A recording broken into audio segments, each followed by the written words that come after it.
I found what I needed to find. I now need to step away and let that individual not know that we found them. So there's a very unique aspect to that, right? And so essentially I was leading the team, we were exiting. You're gonna love this. I was getting ready to then go to one or two more houses and then throw on a Marine Corps uniform because I came in as an Army guy and I was gonna leave out as a Marine. I had a Marine uniform in my bag or whatever I was carrying, a Kelty bag. So I was gonna exfil with the Marines. And so to get hit by an RPG was like, whoa, this, contingency planning. Welcome to Combat Story. I'm Ryan Fugit, and I served Warzone tours as an Army attack helicopter pilot and CIA officer over a 15-year career. I'm fascinated by the experiences of the elite in combat. On this show, I interview some of the best to understand what combat felt like on their front lines. This is Combat Story. As regular listeners know, we love stories of commitment, sacrifice, and perseverance. I choose guests carefully to find these traits, and I take a similar approach to choosing sponsors for the show, which is why I'm proud to share that this episode is sponsored by LoanSteady, a company that fights to get you the best position on your home loan. I've known Mo and Hayden, the two owners of LoanSteady, for over 10 years, and watched them grow the company from a 4-person group crammed in a small office into a multi-million-dollar company doing business in dozens of states through hustle, hard work, and sacrifice.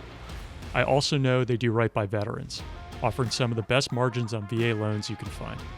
I've personally referred 2 family members to LoanSteady in the past year, and both had great experiences, and I plan on using LoanSteady in the coming year myself.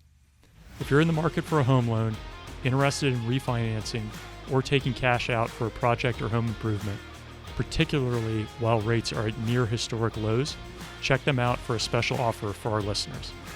Before the end of 2021, go to www.loansteady.com/combatstory and apply, and LoanSteady will waive all lender fees like those for processing and underwriting. Mo and Hayden will take care of you and keep you safe. It's LoanSteady LLC, NMLS number 1701910, an equal housing lender. Today we hear the combat story of Erick Miyares, a retired sergeant major who spent nearly 30 years in the military in the pre- and post-9/11 era. Erick was a Marine sniper, part of 7th Special Forces Group, and then spent over 20 years in Tier 1 Special Mission Units.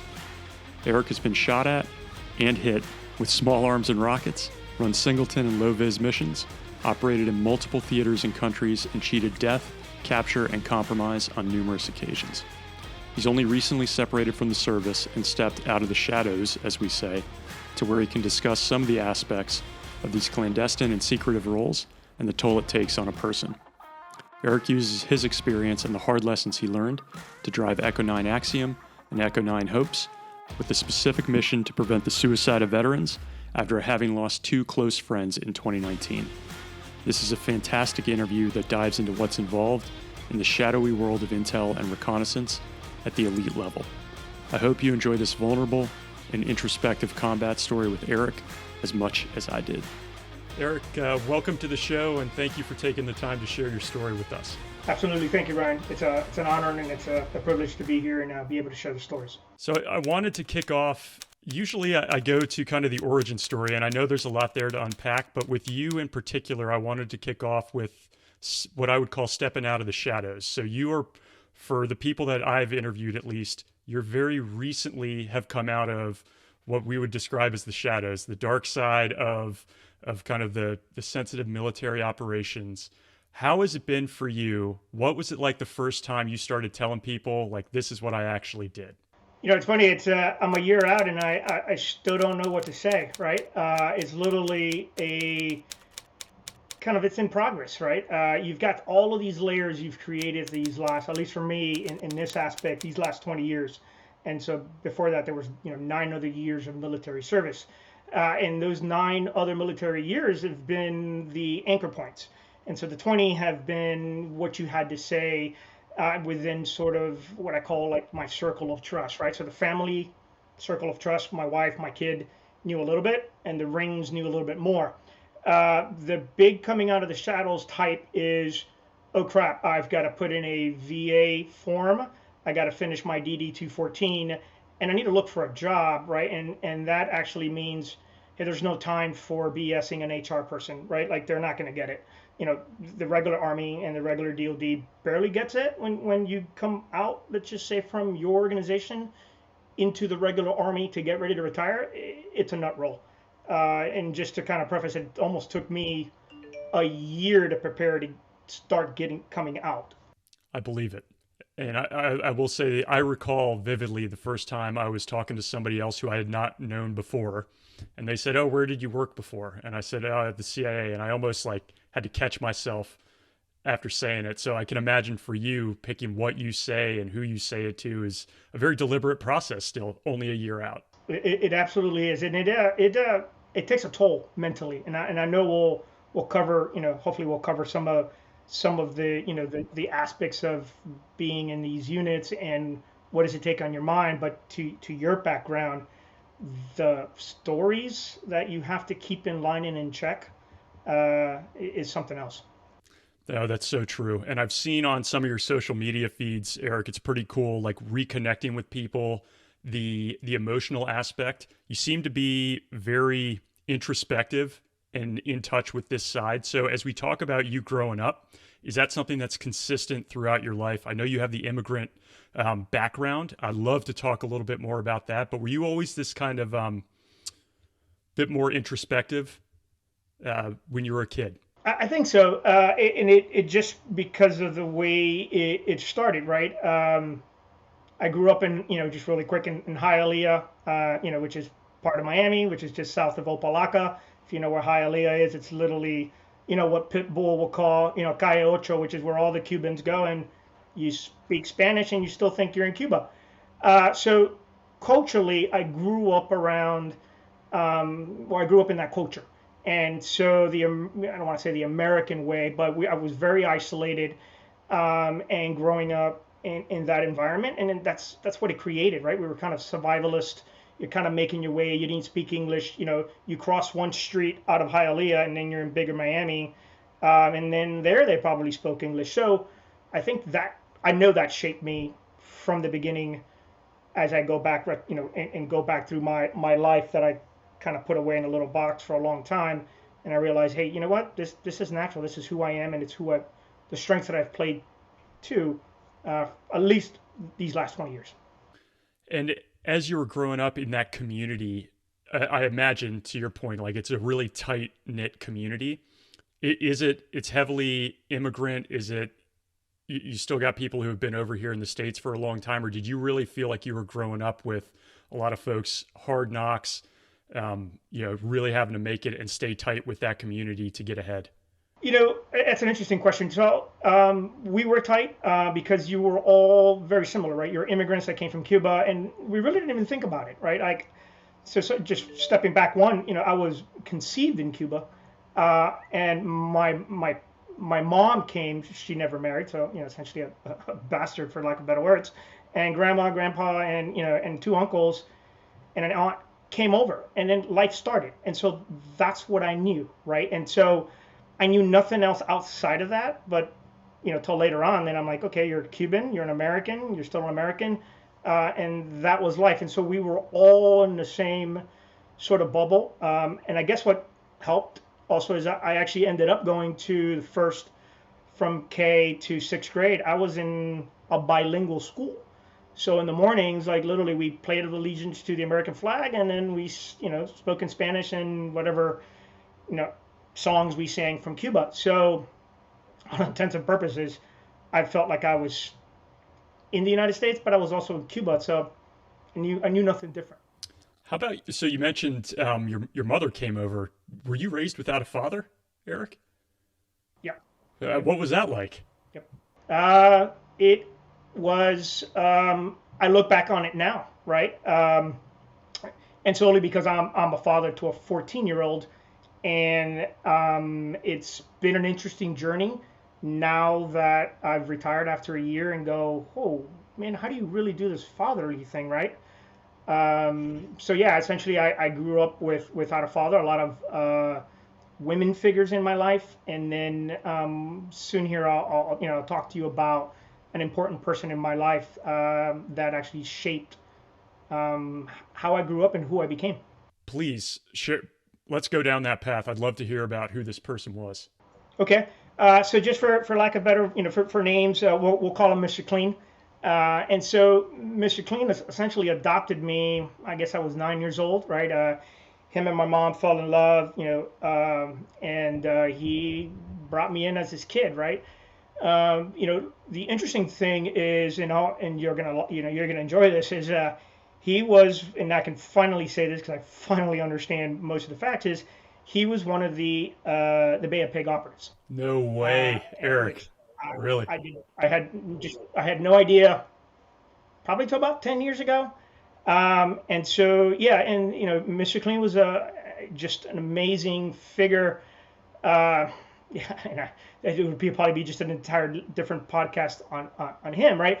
But I grew up, wow, just, he was a bodyguard to Sharon Bono at one point. He was a paramedic. He raced, these fast cigarette boats through Miami. A lot of it I don't even want to pull the strings to understand what that was during that time. He was in the Army. He was in, just all of this stuff, but he kept it secret, right? He kept it secret forever. And so when you start talking sort of about the culture of Cuba, and then I'll start talking about calling home, OPSEC has been, and probably till the day he passes, will be the most essential thing in my life. I can't call him right now and tell him what I'm doing.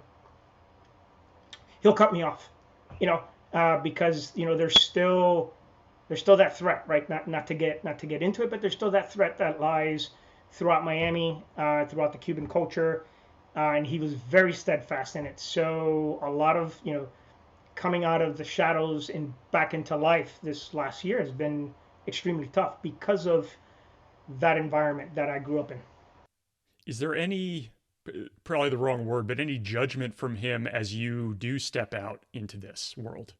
No, matter of fact, he told me to stop volunteering a long time ago, because he reflected back, right? He reflected back, and so to put a perspective on it, he went blind. Maybe before I got to the unit, I want to say, diabetic. He went blind, and so then he gained a different perspective in life. And by the way, then he continued to work. Right? They continued to employ him around the world as a blind man, which is another story. And so he reached the point where, the few times I ever went back to Miami, we used to do our meets, right? Blind guy would tell me where you want to meet, and I'll meet you there. And this blind guy found his way 2 minutes prior, was sitting, facing the door.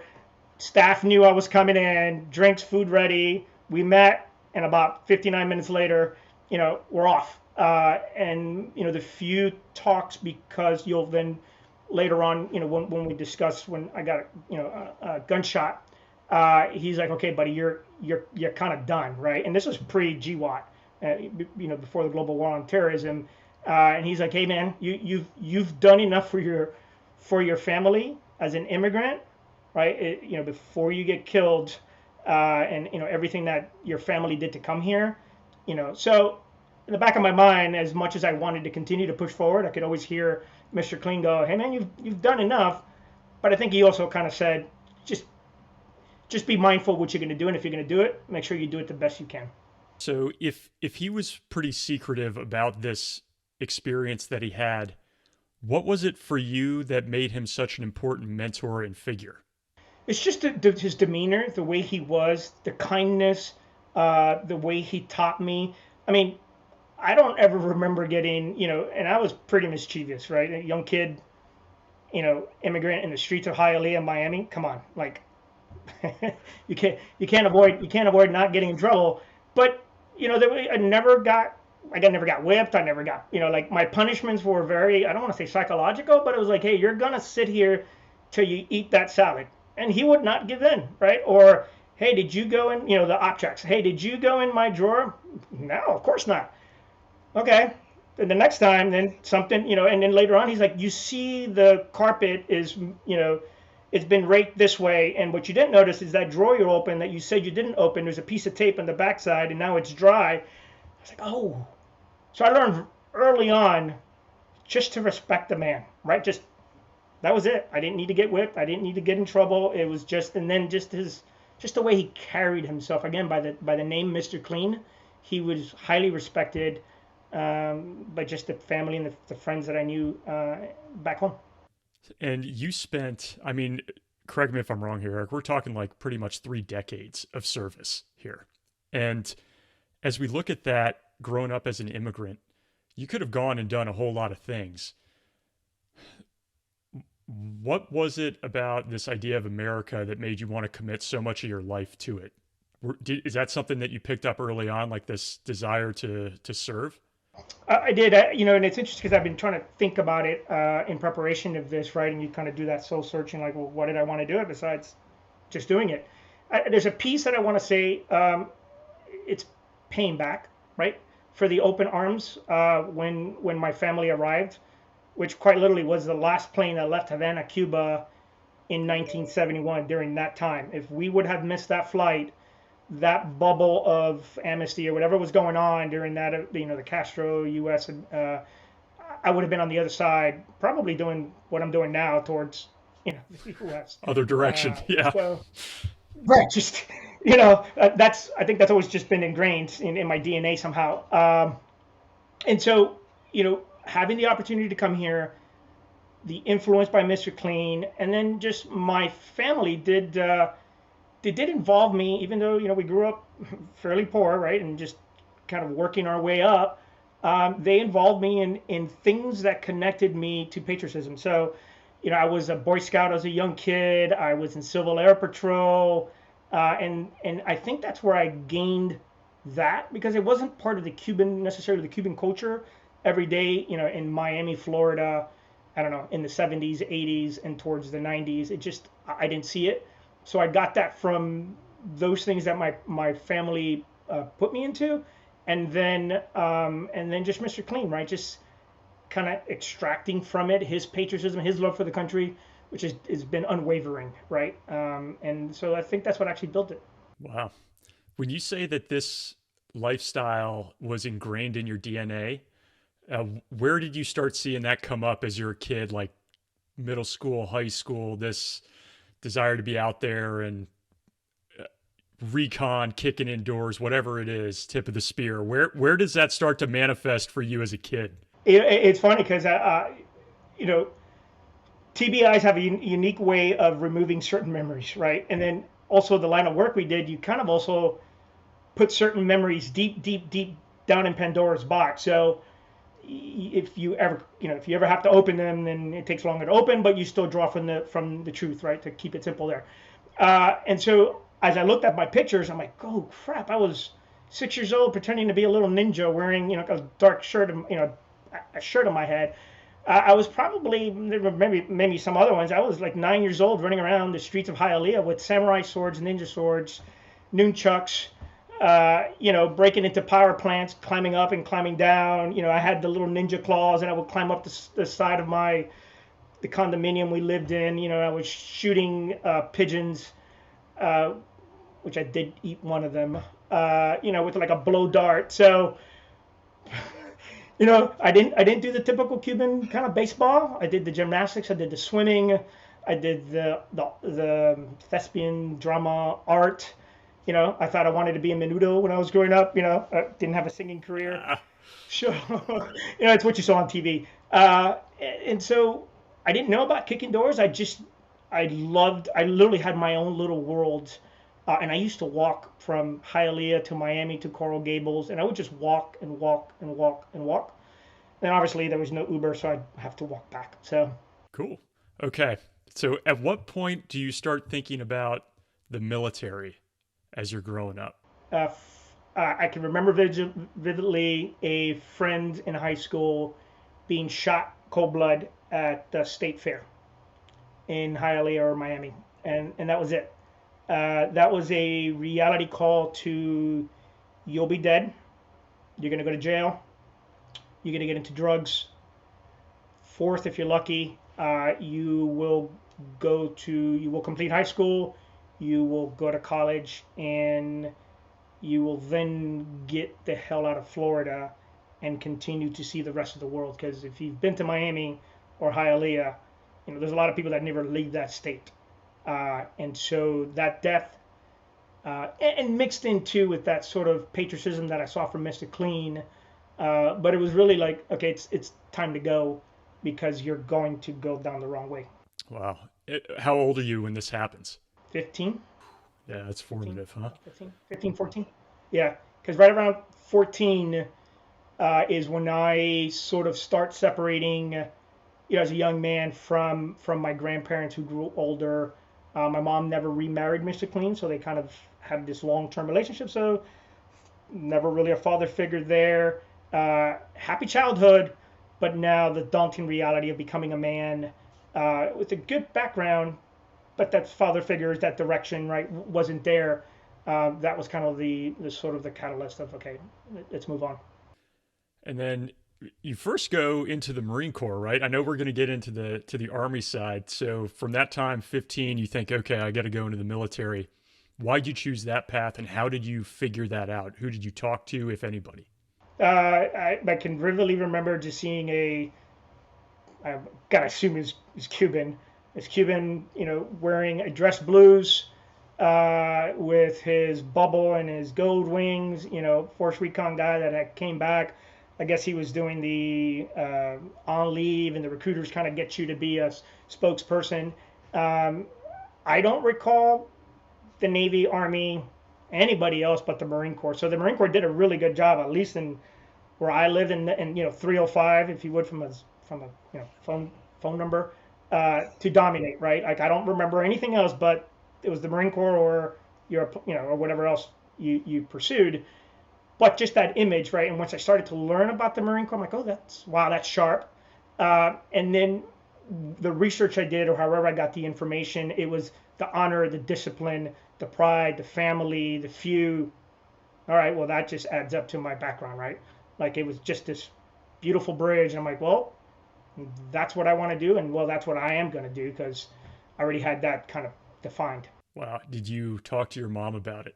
Yeah, my mom, well, I was about to forge her signature because, just side note, Catholic. But if you know anything about Cuban heritage and it's tied to Africa, there's a lot of sort of, I don't want to say Santeria, right? So you get a lot of people that are sort of clairvoyant, right? They're like, if you do this X, Y, and Z, and I don't know, it could have been just mom being mom, but mom had a way whenever the things that she did say, they kind of were real. She was like, hey, you really need to think about this because I see this in your future. I'm like, oh God, all right, mom, I'm still gonna do it. And there was one teacher that, from all the teachers, like I don't want to say ever gave up on me, but there was one that I remember her going, listen, just graduate, we'll get you to the college, and because she wanted me to pursue acting, and she's like, don't do it, don't go to the Marine Corps. But she was like the people that really didn't understand the military, right? So, but she really believed in me. But then mom, and I think I might have said, hey, well, I want to follow Mr. Clean's footsteps. And from what I do remember from my biological father, he was a police in Cuba. And so mom kind of thought about it. She's like, okay, well, I know you're going to do it anyway. So, essentially, you've got my blessing. I will support you. And I was off. I signed the papers. She signed the papers. And because I signed 11th grade, so I even signed in the delayed entry program, right the day, I think, as soon as you can sign, I was signing. Dang. Do you recall, like, what did she say your future was going to hold? Was it accurate? She always, mom had a lot of flaws, but mom had a powerful voice to say, you will do good. You will, I love you. You will be taken care of. Believe in X, Y, and Z. And so in my darkest of moments, which there's a lot of those, I can still hear that voice, right? And barring the parenting and the flaws. I mean, she was 17 when she came here. Beautiful woman, beautiful. She was a young kid, right? Like I've learned, I don't know, 30 years now to forgive, right? You have to start forgiving.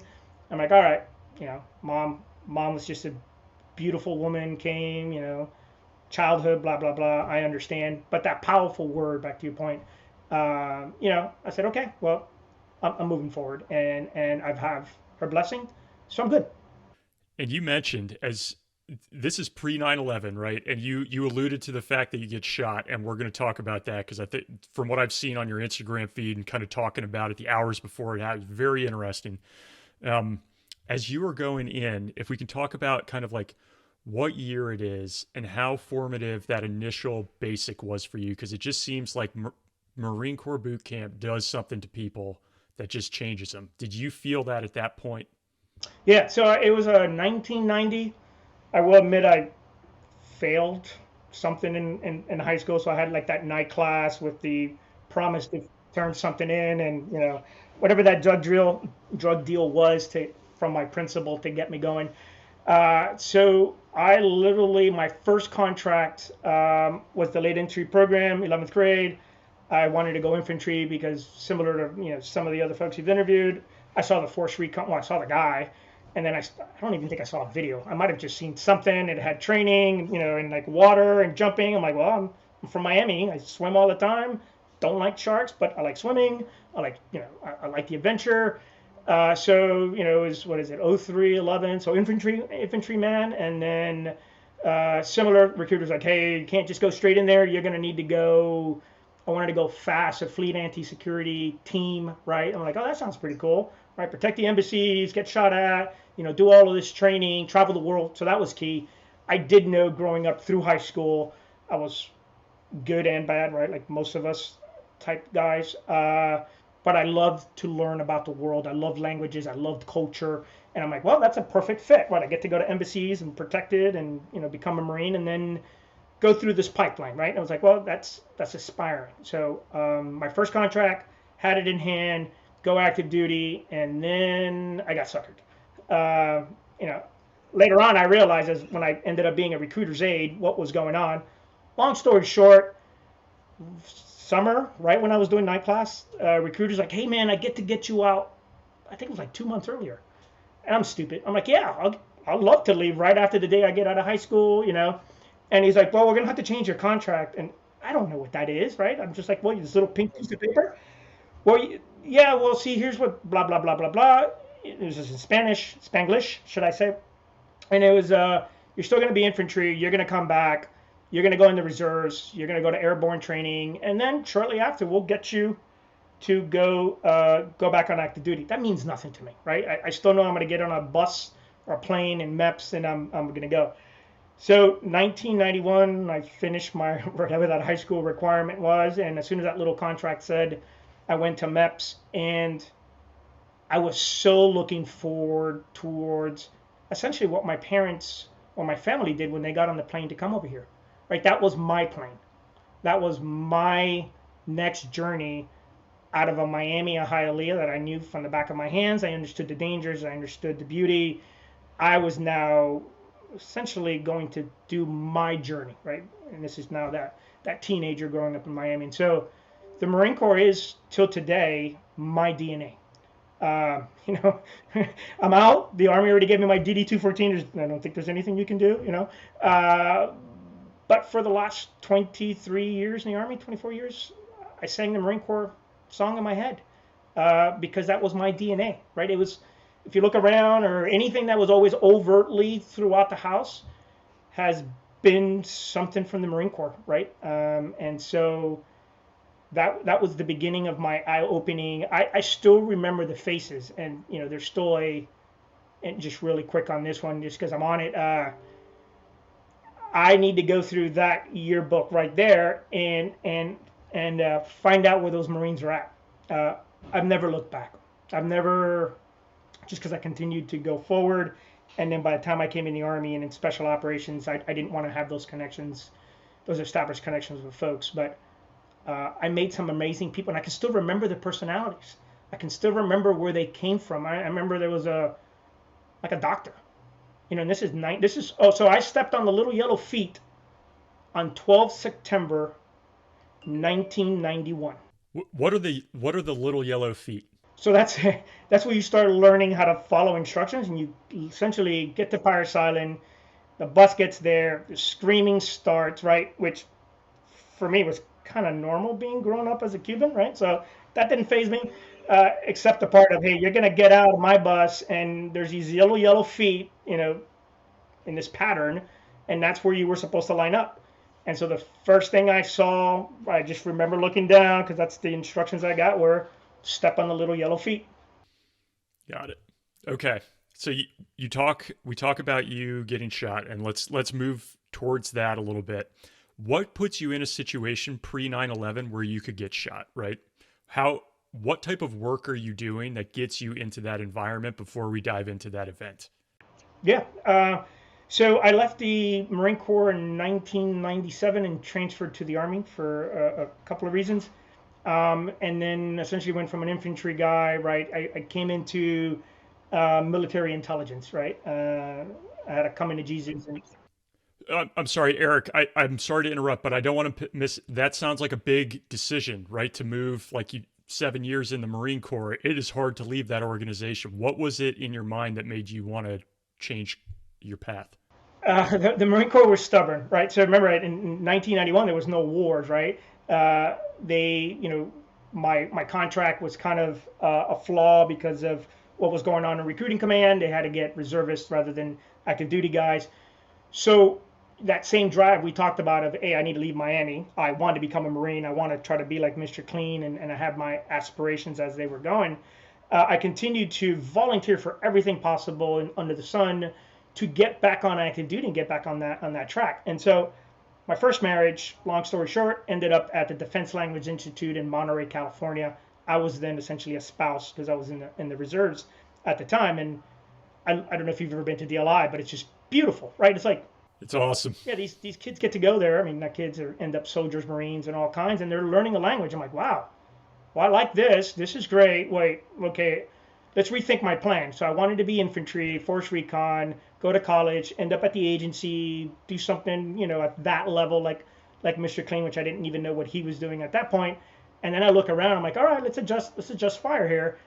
So I ended up going, all right, Marine Corps, I love you. It was the hardest decision. But now that I was married 1 year, not even 6 months into it, I'm like, this is not going to work out. Even though my previous wife was National Guard, I'm like, okay, you're going to need to, the Marine Corps was too stubborn. So came into the Army, went to DLI, and then I don't remember what I wanted to do. It's still transferred, infantry to infantry, but they're like, you want to be MI? And I'm like, oh, that sounds great. This is kind of an inline trajectory. I said, all right, I'll do that. And so fast forward is I go through a year training, and somehow at DLI I get picked up. Someone at DLI calls 7th Special Forces Group or SF Command and goes, hey, you may want this guy, from my understanding. So I end up writing a little resume, and then my first duty assignment was straight to 7th Special Forces Group as just a military intelligence guy with prior service. Eric, what language did they give you at DLI? All right, don't laugh. Spanish. Stop. No. Come on, So man. no. So the reason why is I wanted Arabic and I wanted or Russian, right? I just kind of those cultures appealed to me, and the way that they looked at the timing between my ex-wife and she was going through Arabic, right? And so by the time I decided to join and do the process, we would have been 4 months off sync. And so the recruiter or the people, whatever they were, goes, hey, you're going to laugh, but we might teach you Spanish. I'm like, seriously? Like the Marine Corps would never ever do anything like that, right? So I'm still thinking like a Marine. I'm like, that's crazy. But like, okay, I'll take advantage of it, right? The Cuban jumps in and goes, yeah, okay. So really quick, they're like, you need to go and interview, right? Because we know you're from Miami. And I'm thinking at this point, Ryan, crap, I grew up in Miami. I went to a bilingual school. It's easy peasy, right? I'll be home, whatever. And I'm a careerist. So at DLI, you actually you're not a regular student. You get to be with the careerists. So you have a lot of flexibility at DLI. So I go really quick and interview with the head of the Latin American department. And I was cocky, Marine, Cuban, I got this. Let's just say I failed my Spanish interview, right? At the end of it, she was Puerto Rican. She felt bad for me. And she's like, listen to me. Just promise me you're going to pretend like you're learning Spanish for the first time. And so what happened was my Spanish was actually Spanglish, right? So it was that horrible mix between Spanish and English from that you can only create in Miami, but that's not the academia world. That's not the linguist world. That's not the inner. That's not. And so she felt pity, and I will tell you that was probably one of the best schools and most one of the from that mental aspect was one of the most humbling schools ever. Let's just say my grammar teacher, she was Russian, and so I learned, I learned things about my culture, my language, from Russians to Peruvians to Costa Rican to Venezuelans. So it was huge. That started to fuel my love for languages and culture and go, you know what? If I learn languages and culture, that's the keys to the kingdom, and what would then later be my career. So let's say, just I don't know if you ever look back on it, but has to be a huge fork in the road. The language you get, right? For you to get Spanish changes which group you go to, I imagine, which continent you fight on, your whole trajectory, right? Like if you had gone, do you think that ended up being the right decision, or is there a party that's like, damn, I wish I had gotten Russian? No, no, because to that side is, and all the way down, it's all full of language books. So I've tested in Portuguese, Spanish, Guarani, Quechua. I've taken Russian, I've taken Persian, the only thing I never did was sort of the Chinese, Korean.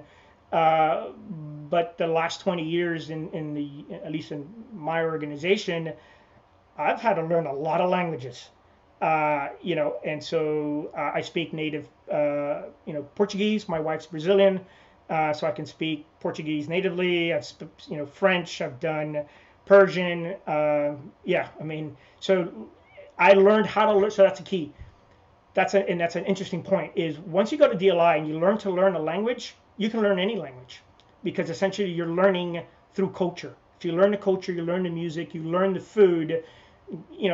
That's half the vocabulary and a little bit of history of where the origins are. You can operate anywhere. Yeah, that's interesting. Okay, cool. So you go to seventh group, and then you find yourself in South America. It sounds like, are you running counter drug ops? Is that what's going on? No, well, yeah. So it was actually this was probably my second trip. So the first trip was Panama. I think I went to Colombia, and then we went to Ecuador to do a FID mission, so foreign internal defense, right? ODA, can't even remember the ODA, the guys, my heroes, at the end of the story. We fly into Quito. I'm not only an intel guy, but at this point, they're like, okay, you're a native and you speak. We need you to be the little brown guy. I'm like, all right, cool. Okay. I can do that, right? I like doing this stuff, right? I like meeting people.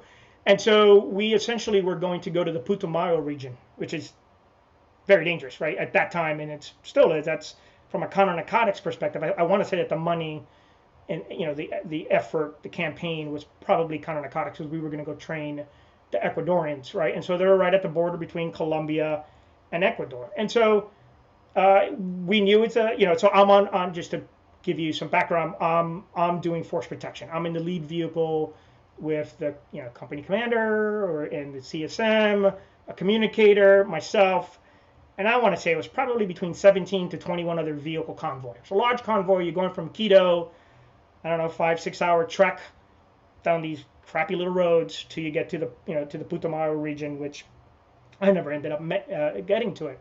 And so, this is easy. It's on my DD-214. So I was doing Overwatch, right? SIG and Overwatch. And so you go from town to town. You're also doing a little bit of human, because you're looking at the towns. You're like, man, these are weird kind of towns. There's like nobody around. But you're also a huge ass military convoy with all kinds of gear. You're just a large convoy. And we get to a couple of towns, and I'm just trying to provide some kind of situational awareness. It's like, hey, this is kind of odd. Right? And there's a lot of guys that are in seventh group, so they've been around the world, essentially more than I had. I just had the little Latin hair in the back of my head going, this just isn't right? It's just not feeling right. And so we leave the last town. Actually, it was right that one photo that we took, like a photo op. That obviously we had to go pee. So everybody takes a little photo op, right? I take my photo op. You're plain clothes, right, Eric? Oh yeah. Yeah, you guys aren't tacked out or anything. You're just plain clothes moving. No. Yeah, you're moving. That whole word of low vis, right? So yeah, you're not going as a military convoy, right? Not during those time. So your civilian clothes. I was wearing my Beretta. I had my Beretta on me, and then my gear, my kit in the vehicle, and everything else, but at a low level, right? And so essentially, what was going on is if the FARC, Fuerzas Armadas Revolucionarias Colombianas, were training. They train in Colombia, and then they come down to Ecuador, and they build little pockets. But that's also how they get revenue, right? So it's the drugs, kidnapping, and anything illicit that feeds the cycle in the counter narcotics world, right? And I now know that more so because of that event than I did as an intel guy, right? And so it was literally we just stumbled upon them, and so we come around this bend, which I think I forgot to send you the photos. Like we come around with the lead vehicle, it's dark, that typical bridge, perfect ambush, where they were taking hostages, and it was just a bus, so they were going to take the mayor hostage, and they were going to take money and do their little show of force, I guess, training event. And then there we come around, and we're like, oh crap, we back up, and it's big hill or big mountain down and pipeline, and they just start shooting. And so essentially what went from a FID mission to defending yourself to what it was first assessed as being just criminals, right? To then, oh no, that's a hostile engagement. That was actually, as intelligence rolled out, it was no, that's actually counterinsurgency. That was the FARC doing training, right? And that's what happened. So it's very unique experience, very humbling in a lot of ways. I mean, it was a start for me, really quick, and I'll just throw that soundbite for post-traumatic stress. Didn't even know it, right? It was, I think, a key point. As I remember years on, I've met staff officers that worked at 7th Group, and USASOC later explained to me that wasn't war. And so, I ended up with the Purple Heart, and I think some of the ODAs, obviously one guy saved my life by shooting the guy who shot me. He gets an award for that, and so it was huge for USASOC to have that happen. And I want to say it was sort of an eye opener, right? Like you never know what could happen and who's really hostile towards you, just because the current stance doesn't say that we're being shot at, right? And if you can talk just a little bit more, so you come around the corner, there's basically a kidnapping op going on by the FARC on a bus. How do you end up in this engagement, and where do you get shot? Like, are you in a vehicle and you get hit? Have you gotten out of the vehicle? What's going on there as you get contact? Yeah, so right as we're coming around the bend, right, I get a squelch break. So I'm like, okay, it's obviously foreign comms, right? So I'm like, okay, that's not normal. Oh, That because shouldn't you're be the here. SIGINT guy, right, Eric? I'm the student guy, Yeah, right? And okay, so interesting. we're all eyes, right? It's dark. You're all tired. I think the sun was about to start coming down. I already kind of heightened hey, that last town was too abandoned, so everybody's little spidey senses are up, but you're tired, right? You're like, well, nothing's going to happen. So yeah, I get that squelch break. By the time you're trying to figure everything out in your ears and you're readjusting and you're talking, literally you're coming around that bend and bing, bing, bing, bing, the vehicle's getting shot at, right? I think we were in a little SUV. So it gets engaged. Now, the driver, which might have been, I think, the CSM or whoever, turn around and we can see, the assessment's like, hey, we're getting shot at, contact fire. So as we're moving back, because there's nowhere to go. So let me kind of highlight that. As we're moving back, then there's also nowhere to go back because you can't just snake back around the bend because now the next vehicle is right at your tail because you're trying to maintain close contact, right, as vehicles, somewhat. And so then the decision was the driver and the passenger get out, from what I recall. I just got all this kit, so I'm entangled, right? I'm trying to take all this crap off. The first thing in your mind is, make sure you protect the sensitive crap. So throw that in your bag. Lessons learned forever. Two guys get out. They start engaging, from what I remember. And me and the other, I was on the right side of the vehicle.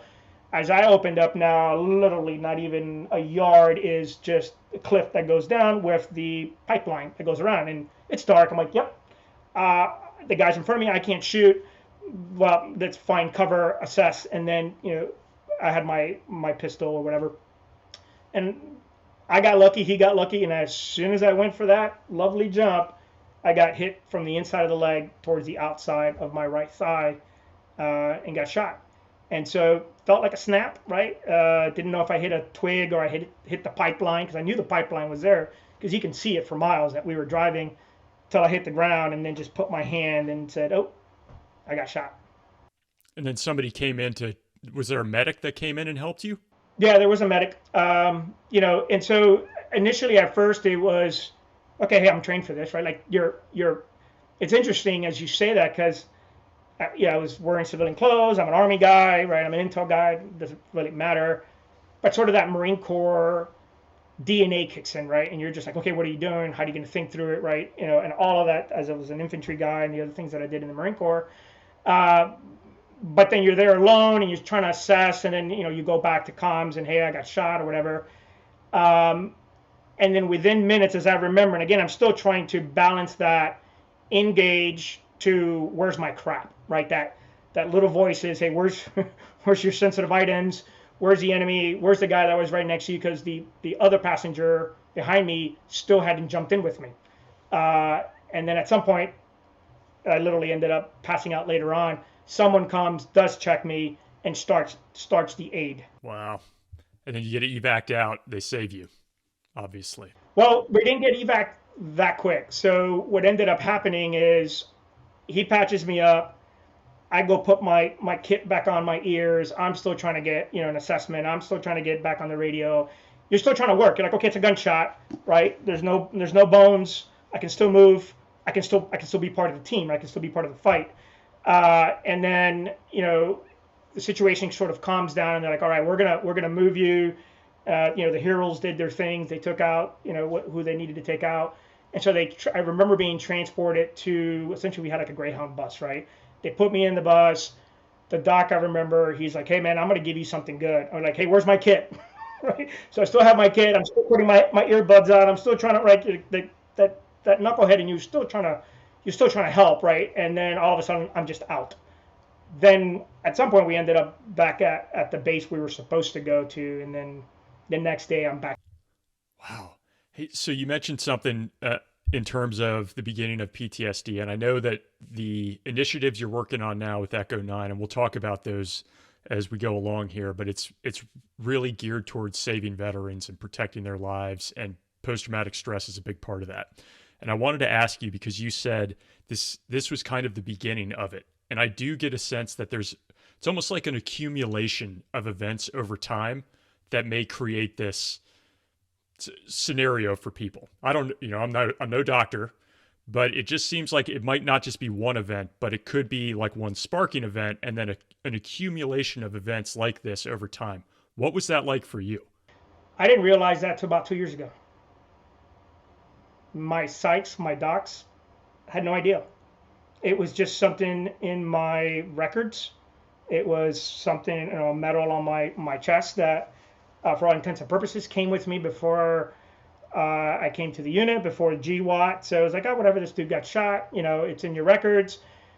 But I think till just, now fast forward just a little bit, till the year before I was getting out, and I had to open Pandora's box, right? And I'll explain that as we go along. And you're pulling back towards the root of it all, because you're like, okay, I'm pretty screwed up, man. I need to take a break. I need to stop before I transition.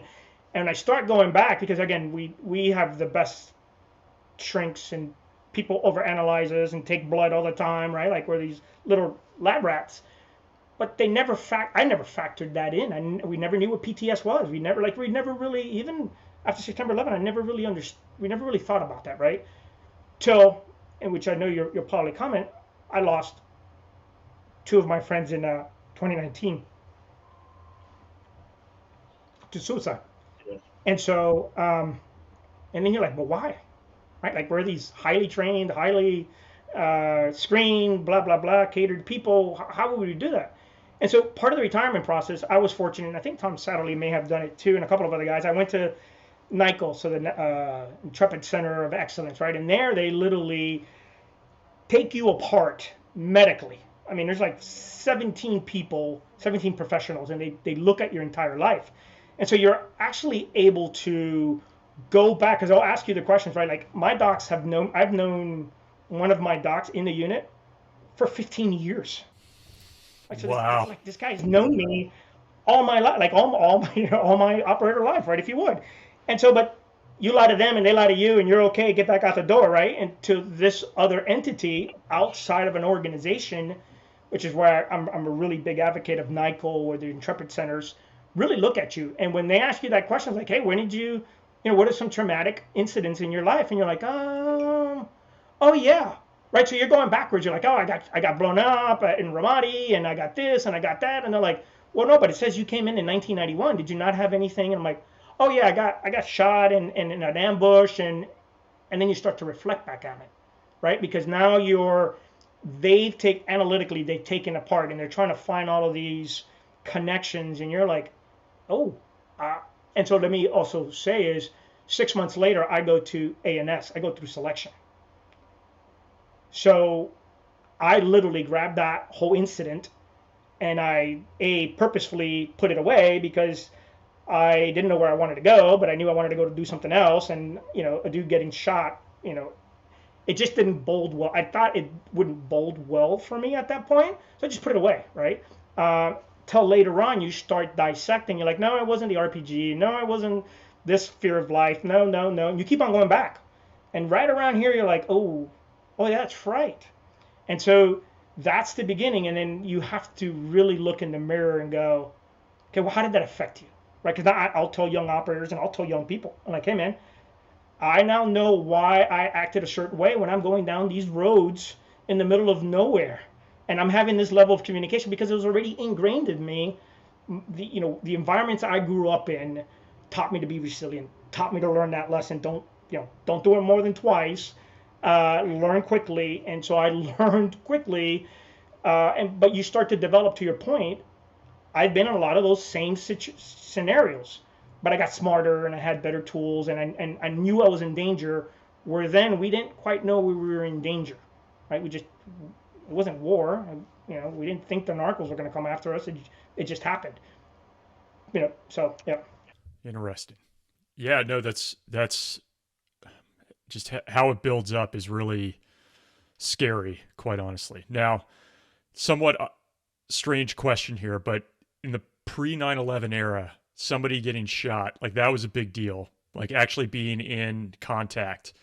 Like, did you guys get combat patches for that when you come back? Like, did you have a lot of street cred at the time because you had been in an engagement when so many people had not? No. So interestingly, at group and to the credit of everybody, I'll probably mess up who the commanders were. I have the pictures, but they fought hard, right? It wasn't only because I got shot, but it was the bravery of those in the team, the SFs, the Camo, everybody that was involved in that whole incident, and they did what they were supposed to do, right? They did what they were supposed to train, and it ended up being a good scenario afterwards. But then group in USASOC, and there was I have read, just looking back at it, giving an MI guy in a Green Beret unit a Purple Heart probably took a little bit more finagling, to want to do. If it would have been, again, I love my brethrens. I've worked with all of them from across the field. It probably would have rolled naturally, right? If it would have been an SF guy, right, a Green Beret who would have got shot. That perspective might have been different. We understand that. That's just the way the military DoD works, right? But I did see both sides of the spectrum, and it made me very proud to want to stay in special operations, and still also sort of be loyal to the intel world, which I somewhat put away for a long time. And so that then they went through it, and I know it was a feat. Got my Purple Heart. The Green Berets got their awards, got their recognitions. It probably did really good for them.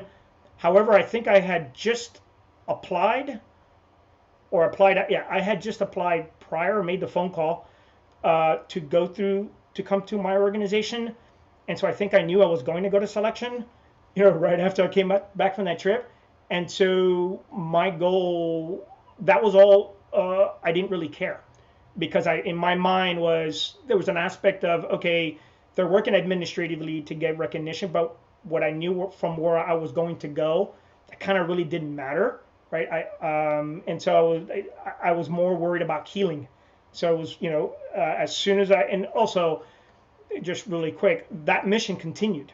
And so my friends, my brethren, was still working that counter narcotic mission. So I would literally come from my house or come from the Walter Reed, and not Walter Reed, from in Bragg in crutches back to the skiff to listen to what was going on to the command center. I was still trying to be in that fight.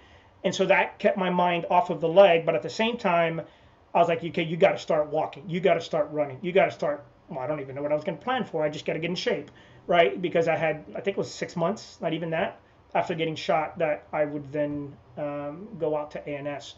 When you talk about selection, especially pre 9/11, I imagine it was even harder to get into.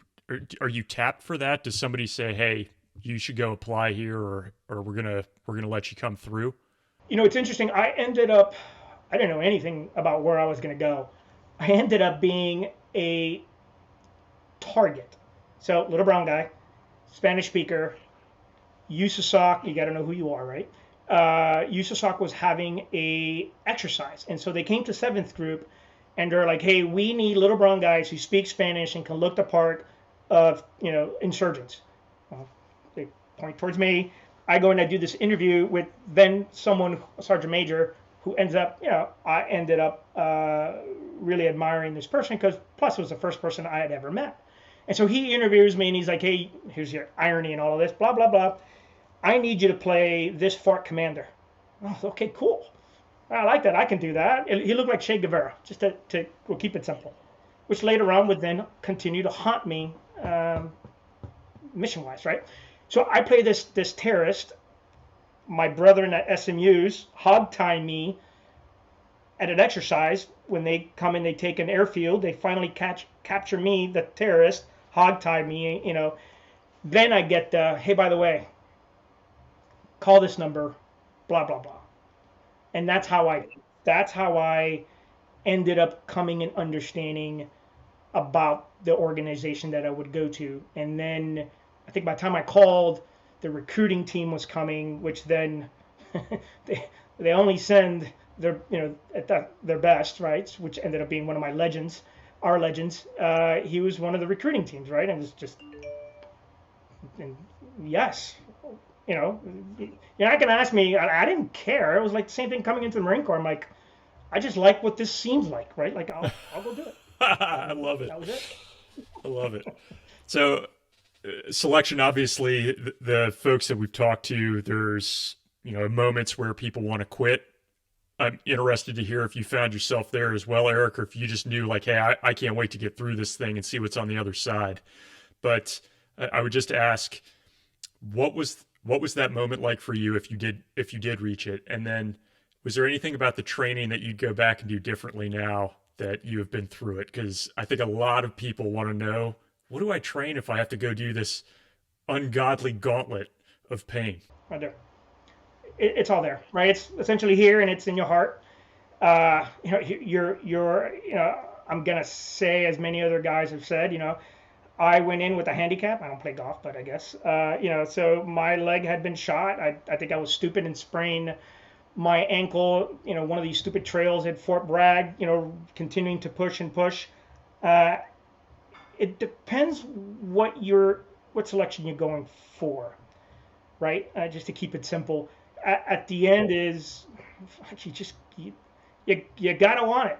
You gotta really want it. And so I wanted it, right? Because for me, it wasn't. It was that.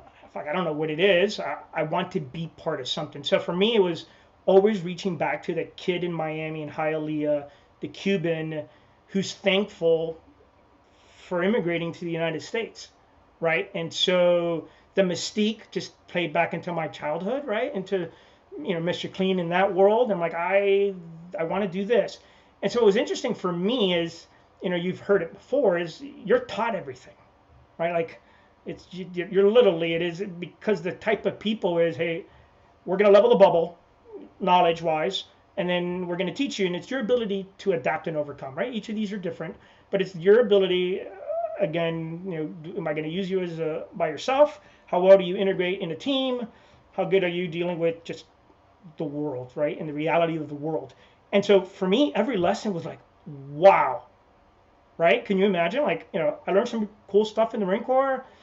I got shot as an MI guy in 7th group. Didn't really want to be an SF guy because I didn't, that's not the mission I wanted to do, right? I still always longed to be and loved being a Marine. I would have loved to have continued to go on to Force Recon. So that was kind of where I wanted to sort of continue to push in my military view was I wanted to reach the Force Recon world, right?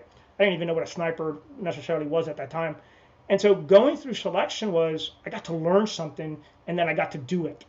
And then I was told nothing. I go, okay, well, this is normal. Wasn't told very much and I never paid a lot of attention. And so, wow, I love this silence. I love this ambiguity. I love this chaos. I love this personal challenge. I love this ability to reflect. And plus, I love these austere environments, right? So if I'm happy where it's the desert or it's the sand or it's like, I love chaos. I like those challenges. So I actually enjoyed it. It sucked, but I enjoyed it. And I can still vividly remember the things that I learned and the confidence that was developed in each of those obstacles, right? And then waking up and going, hey, where did that? Didn't we have a guy that was there? He was gone, right? And so the seeing of this is real, right? And again, remember in the Marine Corps, I tried to get back into the Marine Corps and I couldn't. And then SF was okay. I was only there for a little while, but then now I'm somewhere that you're really up at that standard. When suddenly the next day, 3 people are gone and they're not telling you anything, you gotta assume you're at the next level of whatever that is, and you want to be part of that. And just the demeanor of the people, I still remember the faces of the cadre, just badasses, right? I'm like, I want to be like him. I want to be like him. God damn, that guy looks like Rambo, right? Like you're just like, is this real? And then you're going through all the phases, and you're like, am I really getting paid to do this, right? And so to your point of training and going through it, that solidified it for me, right? And then once you get out and once you're done and you make it, right, and you got to come back and you start, then it's a different challenge, right? Then life really comes in because when you're at selection, you're in a bubble. When you're at OTC, you have real life, which I think is good because real life is real life. So even though you're at the schoolhouse and you got to go execute and you're going to go do a chalk mark somewhere, or you're going to go do a base swim, or you're going to jump out of an airplane, whatever it is, you still have real life around you, right? And so that factors into a reality that I didn't want to quit. Is it true what we hear so often that every day is selection when you're at one of those tier 1 units? That you could get booted at any time. You feel this immense pressure to keep up that high standard you're talking about. Yeah, it's a culture, right? It's a culture. It's essentially a DNA. It can be bad, right? You've heard it from a lot of other guys in different organizations, especially post September 11. There was a lot of political weigh-in for these organizations to step out of their charters, right? And so when you step out of your charter, you're corrupting the DNA that for some reason that organization was created, and a lot of thought and a lot of protection to essentially what everybody will say is the origins, which is selection, right? The selections are selections for a reason wherever you go, anything. And so is the pipeline. So is then the culture, and the cultures are important because it continues to reinforce. I spent 20 years there, and so, but the guys that were mentors were our ninjas, and so they continue that world, that reality of, hey man, you're only as good. You've heard it a million times as yesterday. You literally were, right? Even though I came in, I think I went to selection as a E4, E5, left the unit as a sergeant major. I feared every day. That you pack your bags, right? I don't care if you signed. A hefty bonus. I don't care if and so, but that was good, right? It was good. Now I'm still drinking it away. Like, oh crap, why did I want to continue to do that? Right? Like, why did I want to be part of this? I know the answer, but yeah. Damn. Okay. So I know you have so many stories to choose from, Eric. I've seen some of the pictures associated with some of these singleton ops where you're kind of out on your own on social media and you give just a little bit of flavor of what was going through your mind. I'm reluctant to try to choose one. I'd like to just ask you if you could pick a few of these to take us through to really illustrate both the buildup of post traumatic stress, some of those hard decisions you're making, the people you lost. Like, what are the ones that come to mind that really illustrate this for you? Thank you. No, I appreciate that. Well, it's not even in the middle. I would say it's probably, you know, nearly being blown up by an RPG in Ramadi. And so it's it's a GWAT, counterterrorism environment compared to all the other ones that I actually probably spent more time not in Iraq and Afghanistan, even though I spent a lot of time in there. I spent in other environments. But when I go back to your point and why I'm doing this podcast, why I started Echo9, why I don't want to say I'm taking a risk because I am my own person, why I want to continue to help veterans, officers, and their family is because, in December 2006, changed my life and I wasn't aware of it.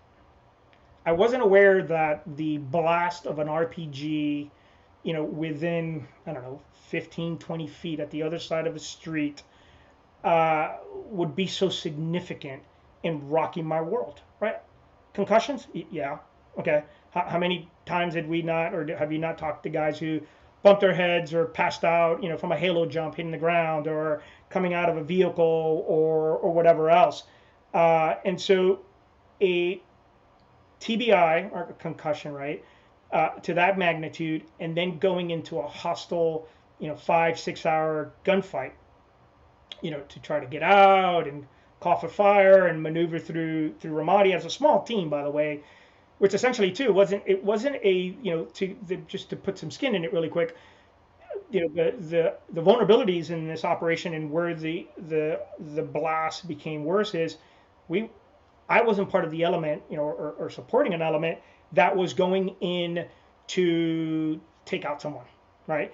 It was a ruse. It was a very surgical. I went in, with a scout team that as a singleton that was facilitating, my ability to access a target house through a larger Marine Corps Code Orange Blue. Right, so that's a huge operation, which really isn't necessarily combat specific. It is, yeah, it's combat, but it isn't like surgical. And so there's also okay, I found what I needed to find. I now need to step away and let that individual not know that we found them. So there's a very unique aspect to that, right? And so essentially I was leading the team. We were exiting. You're going to love this. I was getting ready to then go to one or two more houses and then throw on a Marine Corps uniform because I came in as an Army guy and I was going to leave out as a Marine. I had a Marine uniform in my bag or whatever I was carrying, a Kelty bag. So I was going to exfil with the Marines. And so to get hit by an RPG was like, whoa, this, contingency planning, but we weren't expecting that. And in retrospect, about 3 days later, when I finally got my head clear and did all the AAR, I was like, well, okay, I think they knew that we found what we needed to find because that wasn't an indicator, right? And so I worked for the big machine, and so there was UAVs and everything possible around us, keeping an eye because even the jocks saw the explosion. They're like, oh, that's not good. We didn't expect that there. We thought it would be much more quiet because of the level of what I was doing. So the impact of that, Ryan, to your point, was shake it off, man. Everybody else here is getting shot. I'm with the Rangers. I'm with the SEALs. Delta's out there. SAS is getting shot. You're like, well, I'm not going to think back at that. So after 5 hours of adrenaline and doing what you got to go do, and it only wasn't till, again, I went through NICO and I had to write this stuff down. I'm like, I don't remember how I got from that rooftop back to our little compound, and I was in my lovely little 3x3 whatever hut that I had then slept for an entire day. Well, that was a concussion I wasn't aware of. But as soon as I mustered up, I was like, oh, I got to get back to the mission, right? Because that's that dumb personality we have. go forward, I literally get back home, mission success. So this is December, January, mission complete. So if you remember mission complete, you're like, woo, I'm done with that. Next problem set, right? I'm gonna put my travel voucher, all the memories, and I'm gonna put it in the safe, and I'm gonna move out. Well, my mentor, who called me Skippy, he's like, hey Skippy, get ready. You're leaving in a month. And we're literally going to go to a different atmosphere. We're going to go to a different continent. And so leave your uniform, go get your leather jacket, go get your suave clothes, because we got another mission. And so I never looked back on getting blown up, nearly getting blown up, and that event, traumatic event, right?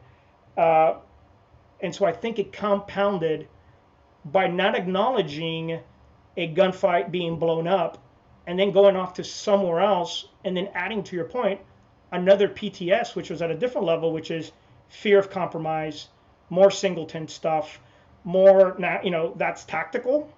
I was then, the next one was probably at the operational or strategic level, right? So less room for error, right? At the strategic level, when you're operating, you're doing some of the stuff. And so when you start laying that stuff out, and I'll stop here in a second, you're like, oh, wait a minute, where did the cognitive problem start? Where did I start having the emotional issues? Yeah. Hey, and I will tell you, you don't need to stop at any point. Like, nobody's listening to this to hear me. So that's super interesting. No, it's okay. And there are a couple things I just wrote down and some questions. First of all, the disguise change you're talking about is one of the coolest ones I've ever heard. Going from an Army to a Marine uniform, like in an operation, sounds pretty badass. Just quickly, before we dig into some of the heavier stuff, why was your nickname Skippy? So, my mentor, I don't know, I think that was just a way to go, hey, young Padawan, right? So I would then call our students Skippy. It's kind of like I'm going to check you, right? Like, I'm not going to tell you all, like, so yeah, that's what it was. Now, my other nicknames or, yeah, never mind. Okay. You mentioned like you didn't really reflect on that blast. Going forward, I don't know if you were in a similar scenario where you're the more senior person mentoring somebody junior, or if you were just giving advice to somebody who's going to be in that situation. What is the right thing to do to somebody when you see them go through that? Oh yeah, by the time I was starting to retire, so 18, 19, right? I know SOCOM and the commands started to do a really good job because of my aspect. One aspect I know that we were paying attention because guys were committing suicide, right? And I'm a simple guy, one is one, and they would go, hey, this guy had PTS, he had an issue, he committed suicide. Okay, so we gotta figure this out, right? And so what we started to look for, what I would then do as I was getting ready to walk the hallways and get ready, if I knew someone had been engaged, we know what to say. We know hey man, you need to go get checked. You need to go get it scanned. There are certain traits for certain groups of guys that, as with the TBI, it can affect you cognitively, right? So a lot of the guys, let's just say, a lot of the other tier 1 guys, the more of the assaulter guys, they're really worried about, and I'm just assuming here, the physical strength, the ability to shoot, the ability to move, right? All of that stuff that they developed in muscle memory. For me, just to keep it simple, it is then up here, right? And so I started to realize that languages didn't come as simple, right? And that was because I was starting to not do as well in my language test. I could not, I would go to tradecraft course and I'm like, wait a minute, what do you mean I can only remember 5 license plates, right? Like, or what do you mean I could only, right? And so, yeah, physically I have the same, back pains and halo and all of the same stupid stuff that we all kind of did, but it was cognitively. So my group of guys, at least you got to know your people and how something like that affects them. Because it isn't, the invisible wounds, right? I love that, but I also look at that going, okay, what does that really mean? I can tell you what my invisible wounds were. I started to fail my languages. I started to do poorer in tradecraft, as you know, right? That's a lot of mental stuff. I started to lose my temper, right? And you're potentially getting fired, and you're supposed to be this cool, calm, collect person who self-assesses. So when we start to see those triggers, those traits, in people that have had a blast, that have, or PTS or TB, those events, if you would. You kind of need to, and again, for me, is watching and taking apart two guys take their lives, which was literally about a month and a half apart. Two active duty guys on the road take their lives. And so the next generations of leaders that are there now, hopefully in the hallways, that is something that we're reflecting off of and go, the what ifs, the cause and effects. Two individual guys, very similar, still operating in the unit, still high demand. One had one scenario, the other one took his life because of his buddy and couldn't handle the stress, right? And so that formulating with the life that we're in, and I'll give you another one to add, is how long have they been doing what they've been doing, right? Like, it's cool to be somewhere for 5 years, 10 years, 15 years, 20 years. That's a long time. Like, you get lost. Like, yeah. I look back, I'm like, that used to sound cool till I had to go retire, and, reflecting, Walter Reed's like, you've been where? How long? Like, why don't we have all your medical records? Like, and so that's also a part of it, right? So a couple questions here. I just want to put something in your mind that hopefully we can touch on. You mentioned your two, basically your brothers in arms who took their lives in 2019. It's apparent how important they were to you. So maybe if there's some type of operation you were on with one or both of them that you could speak to, I think that would be really interesting to hear, just to really land how significant they were to you. As you think about that, though, Erick, I know that one of the things that really interests me in what I've seen in some of the vignettes that I've seen on social media for you is the singleton aspect. You going out, plain clothes, low vis you mentioned, you kind of alluded to operational or strategic level operation or mission. Could you take us through one of those without getting into any of the secret tradecraft or locations, but just like mentally how you're getting ready, how you're psyching yourself up, what you're thinking about, and when you're on the op, what's going through your mind? Because it's so different than a door kicker, I would imagine, like how you have to prepare and operate in that scenario. Okay. Yeah, let me do the first one. So the two guys. So the key with the two guys is we basically know each other's, and at that point, 2019, I had been in the unit 18 years. So that means I want to say I was part of their ANS process. So I remember both of them from ANS, and I definitely did remember them from OTC. So I was one of their cadres in the advanced side of the house. So you trained them, Erick? Yeah. Oh, yeah, wow. Okay. Yeah. Yeah. And it was just that culmination. By the time that they came in, I was taking a break from Ramadi forcefully, right? Like 2007, because I was having my wheels coming apart. I got put into the schoolhouse, and then fortunate was I got to train the next generation. Unfortunately, if you would, as I reflect back, those were my guys. They were our guys, right? For those that, and so the reason we say that too is, not to take away from their teammates that love these guys, is we were responsible. You feel responsible for them. No, you are. You're responsible for them being in the unit, right? We have a say. We write it down, and so both guys were good, and so that I want you to kind of understand that it's 2019. I got two guys, right? I'm doing a million. We're all doing a million things. One guy kills himself. You're like, what the hell? We haven't had that in 19 years. Right? One other guy killed himself in early 20,000, but he was out of the unit. So that's my mind talking to you now, right? Like, holy crap! Automatically, we're analytical people. What's the circumstances? What happened? Why? Blah blah. Hey, PTSD. Blah. Okay, got it. Moving on now. Even though you're still not really reaching into those emotions, because here's the other world is I can't bring that home. I don't know how to bring that home. Different from the other organizations, and I'm still dealing with it right now, which is, there's a lot of guys, and I think I mentioned it to you. My peer group, if you would, is early, 1999 selection, 2000 OTC. So across the tiers, good, bad, or indifferent, we're sort of peers coming into this community.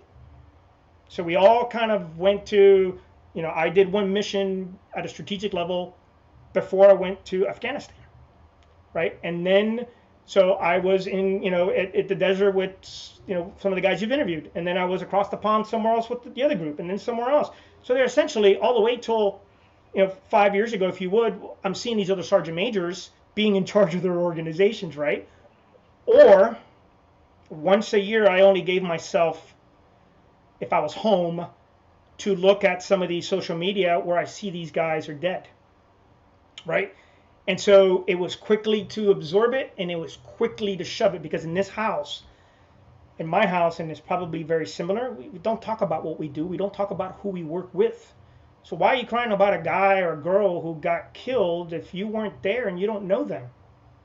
So it's another layer. So when our guy takes his life, it's hard to then, you're like, wait a minute, we don't, sounds horrible, but we don't do that.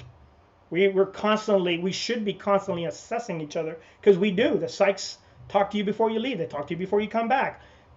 We're in your face as team leaders. I mean, crap, my friends, I've known their kids before they were born, and one of them even went off to West Point, right? Like, you can't imagine. Can you imagine what life you build 20 years in one place? So you know these people intimately and their families.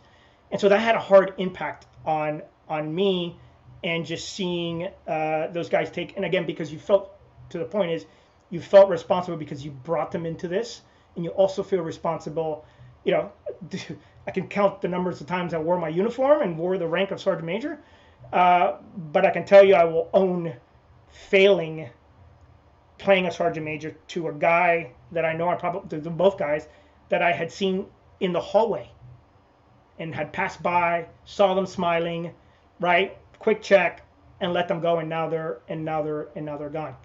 So is that good there? Yeah, and you say failing in the sense of what, you didn't engage him at that time to see if you could pull something out and maybe change the course of that event?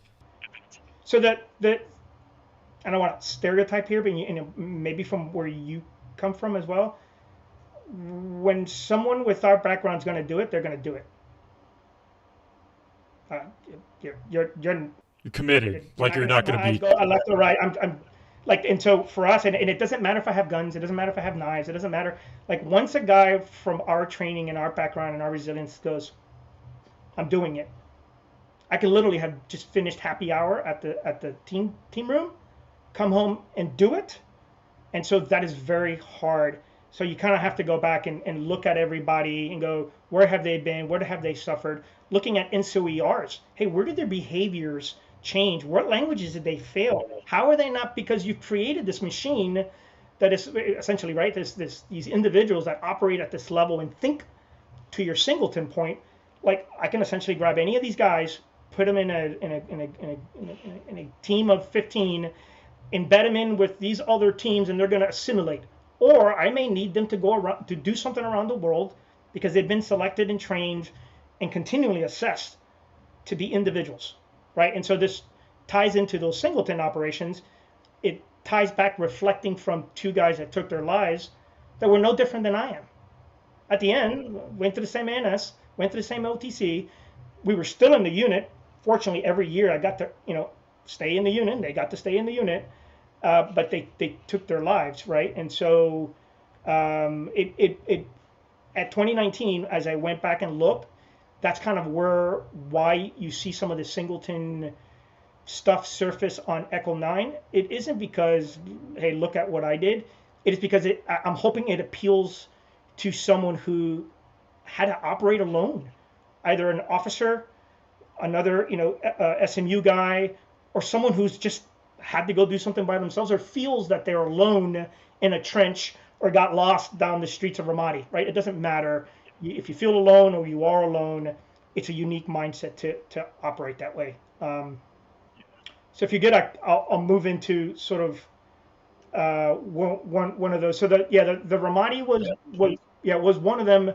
So I essentially worked for the task force. It was maybe three of us from the organization, and we were assigned, and working at a certain caliber and given a unique opportunity to solve a problem, right? And so we had direct access to the resources, to the commanders, and we presented viable options, right? It's just kind of what you're trained for. And then, especially if your command sends you somewhere, your command validates that you're going to do what you need to do, right? So you're kind of listened to, right? So that doesn't mean we're perfect, but it means we're going to give it everything, right? And so one of those was, hey, we need to get into a part of Ramadi, and the unique thing is using a certain TTP, if you would, and it really isn't, that would probably be deployed somewhere else in the world in a combat area, right? Because Ramadi and some of these Fallujah, some of these other places, for the most part, you're doing stuff. Hey, here are the Rangers, here are the Marines come. Maybe there may be some stuff in the shadows you don't see, but to actually then go in as part of an element, right? You're providing a solution. You're also giving the options of how to do it. That command is taking the risk, and you're like, here's what I'm going to do. How about if I dress up in a Najib, with full kit under, a weapon, in a non-slick vehicle, and we're just going to go straight into the heart of Ramadi in 2006? Well, that just sounds crazy, right? But not in our world, right? Our world is to come up with those kind of well thought, what ifs, and go, hey, here's how we would do it. So it's just one option to do it. And so the singleton world, you're still around people. Like you're not going to be, Jason Bourne running around by yourself, right? You always, but you will feel alone, right? And so, in that particular time frame, I would literally felt like a little tick on dogs, right? Like I would get a ride with the Marines, and then I would get a ride with this other element, and then I would go with OGA, or I would go do, and it's not only me, there's other people within the battlefield doing very similar things, but the mindset is, okay, how do I do this, right? There's no, here's my kit, here's my gun, it's what do I need to use? It's actually funny when you mentioned about the Marine Corps. I was at the JOC, and it was our logistician. I'm like, hey, I need 2 Marine Corps uniforms. He's like, what? It's like, yeah, here's the plan. It's initial planning. I need the latest things that, and I don't think the people didn't know I was a Marine, right? They're just like, bearded dude, right? Work upstairs, got to do whatever he wanted to do, sort of, right? And I'm like, this guy, and as I thought back on it, I'm like, man, this guy's got to be wondering what. Probably I just wanted to hoard kit, right? But no, that was the plan. And so, yeah.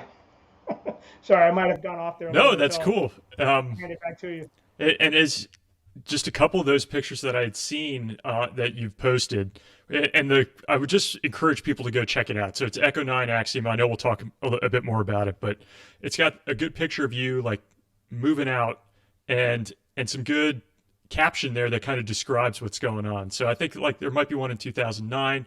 It's daylight. You're in a car. You're driving. Oh, okay, yeah. Like what's that type of scenario? So that's probably one of my, I'll go relate it back to a VA claim. Hopefully, veterans are listening and going, put it on a VA claim. I'm going to tell you this.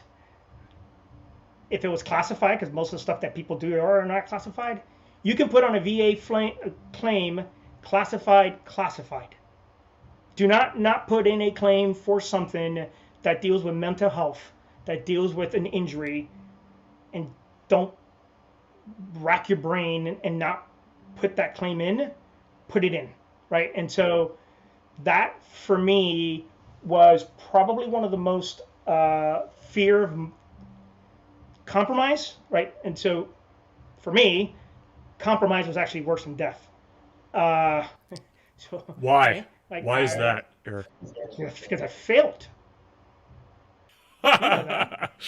Right? I'm not asking for the things I need to ask for, and I'm not making that phone call that I want you to make. Right? Like I'm just not going to do it. Right? And so compromise is, it's not me. I'm dispensable, right? Essentially, it is the responsibility given echelons above me to go do what I need to go do. And so that not getting compromised in a role that was continuing to push the limits, right? So little brown guy, getting close, going in the kit bag. There's even a Brazilian shirt that I take a photo somewhere. So the clue to that is I actually took that Brazilian shirt with me and used it as part of what I naturally had to use one time to gain sort of access and build rapport, because I mean people love soccer around the world, right? So I was we were good getting into what we needed to get to. However, now the world around you, the threat environment, as you know, right, and also when you're working in small teams, you're not going to have access to the computer that tells you everything that's going, right? Someone's going to filter and go, yeah, well, maybe he's not going to get blown up. Like, we're not going to really tell him that because he's going to just go crazy, right? As well suited as you are. And so that one was a lot of high level, hey, you're carrying stuff that probably shouldn't be carrying in a foreign country, right? Besides guns and stuff, and you're going in and out and you're doing all of this. Literally, by the time you go to sleep, you're already waking up thinking about the things you got to go do, and mentally it's draining. And now the threat level, because you're also visiting. There's probably one photo I didn't include. Is your daily pattern is you're going around in some of these environments, maybe like some of the other guys you've interviewed, and you get to know what's going on in the streets. You get to know how people see you, which is the first indicator. Hey, boss, I can get closer because I've checked my status. I can move in, I can move in, I can move in. I've won the trust. Here's my options. And so you'll see in one picture, I'm getting exhausted. I'm just getting drained. And just to be transparent, you're finding a vice, right? Most of us can't sleep at night. Most of us, the brains won't turn off. So what do? You either go to alcohol, you go to sleeping aids, or you go work out, or you just stay up, right? You just exhaust yourself to the next day. You get back into your pattern, your rhythm, your motivation, and then you're off again operating, especially when you're kind of alone and people can't check you, right? And people check you like, dude, you look like shit. Like you smell bad, you're not even functioning, you can't speak. But when you're kind of on your own, you're a little bit more distant. And so I got to a point where I was getting closer, I was having good success. The environment was actually starting to get more hostile. And so, overtly it's, hey, we don't like Americans, and that politically, right?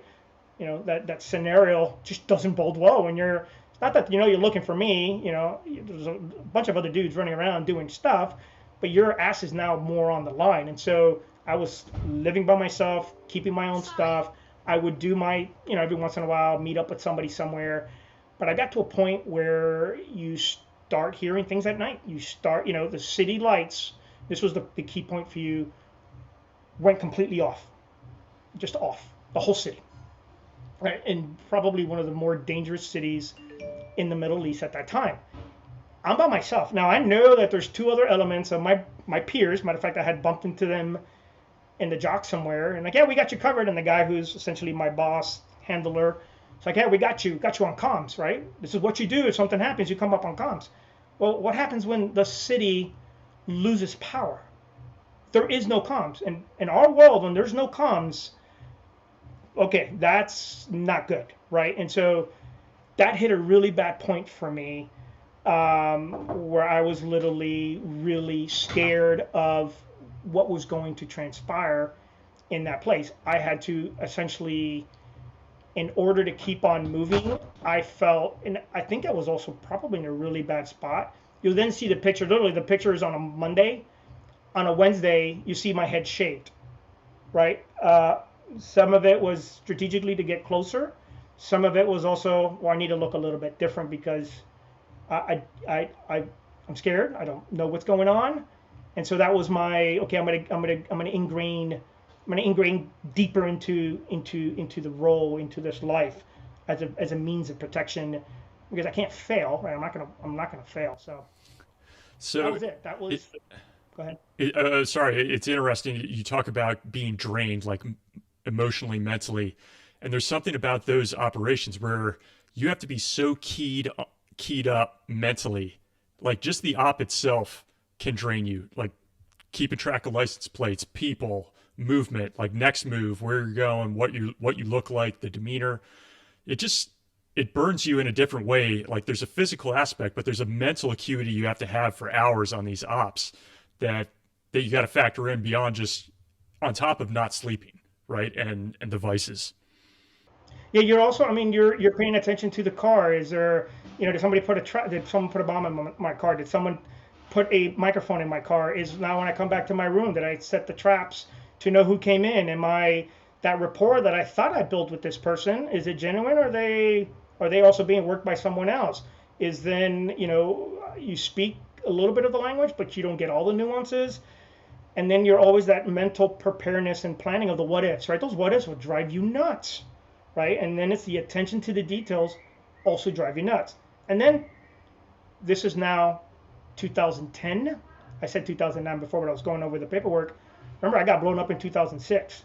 So my cognitive bandwidth, to a point maybe for you here, is I wasn't operating the same way that I was probably in another high stressful environment where I had to do an emergency destruction plan in 2004.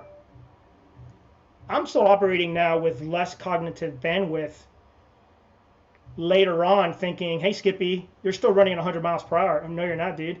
You are actually running at 75 miles per hour in a 100 mile per hour race. So I want to get to Echo9 and what you're working on. I might just ask, as we start moving that direction, is there something about that life? You spent 20 years, more than 20 in the military, but 20 in this like tier 1 environment.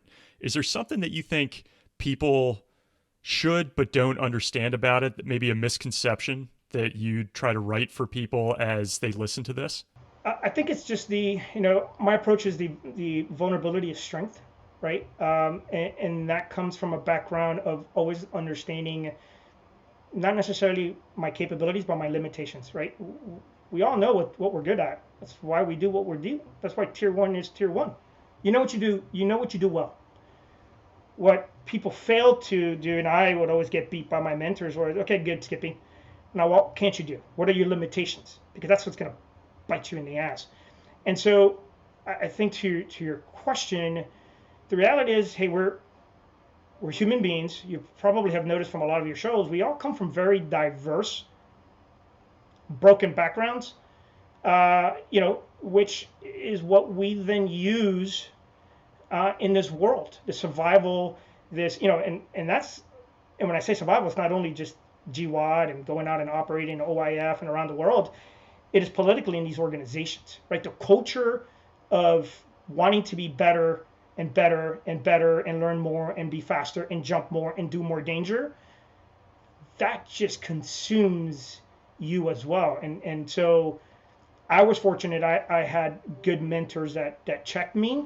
And also the balance of my career didn't focus only on hard skills, right? So I would do, and maybe for your listeners is the way my brain works. If you look at the back of my bookshelf, there's literally just about every topic back there.